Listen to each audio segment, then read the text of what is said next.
How do we distinguish the Guruji's book read or God realized? See, with the openness of Hinduism, it comes with a serious downside. And this is the downside. You got so many, if you like, individuals promoting themselves as your teacher, gurus. Hundreds of them, thousands of them. You can't stop counting. There are so many. If you go to India, you'll be flooded left, right, and center with different gurus trying to attract your attention and get your money as well. So it's very difficult, and the question arises this, and I warn our audience repeatedly, or our viewers, please be very careful who to trust.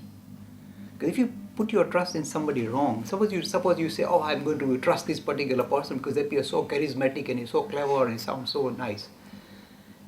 If you trust somebody who is blind himself, it's like the blind leading the blind. You are guaranteed to fail.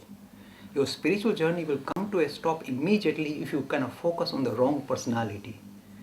And we Hindus are very gullible. When we see Rajmatas, a lot of noise and a lot of banging and all this, we get caught up. Yes, he must be the right person.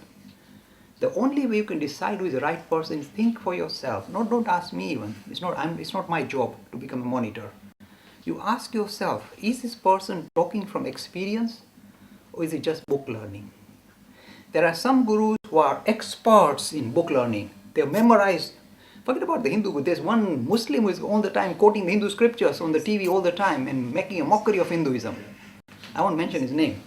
But the thing is, there are people like that who memorized your scriptures and who are really turning it upside down by text torturing just because they've memorized. So there are many Hindu gurus who are specialists in memorizing scriptures. They know the Bhagavad Gita, every sloka. Oh, we're so clever. And yet it's just pure book learning. You can make out. The reason why they keep falling back on the scriptures is because they don't have anything else to say. They've got nothing to say themselves. Because they have nothing to contribute. So they focus on the scriptures. Written in this Bhagavad Gita, chapter 3. They will shout in Sanskrit, rattle it on to you and say, oh, he's so clever. He's not clever. He's good at memory. This is the thing. So you have to choose where to put your trust in. If you choose wrongly, you are guaranteed your journey will come to an end. Not only that, it may become counterproductive. You may go down the wrong route.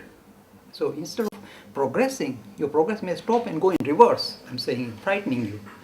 So be very careful. First of all, those who are kind of book learners, who are very clever, quoting this and that, I have great suspicion about them simply because they've got nothing to say themselves. That's why they fall back on the books. So I don't like that personally. But how do we decide? You see, when you see some of these personalities, first litmus test that I use is this.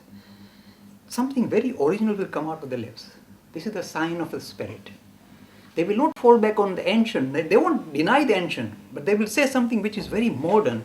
Not because it's just kind of nice and arty, but something that is really relevant and captures your attention straight away. So they'll represent the idea of spirit or idea of spirituality in the format which is unusual. And not because just want to be unusual, but because it will catch your attention straight away. This cannot come from somebody's lips who has not experienced God.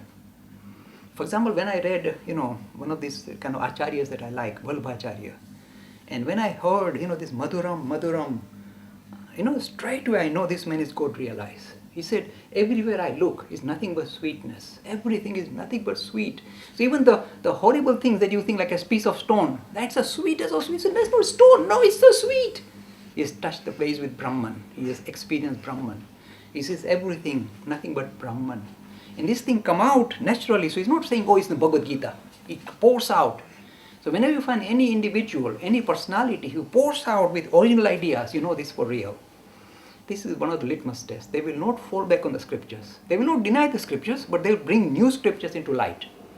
Whatever pours out of their mouth will touch you, capture you.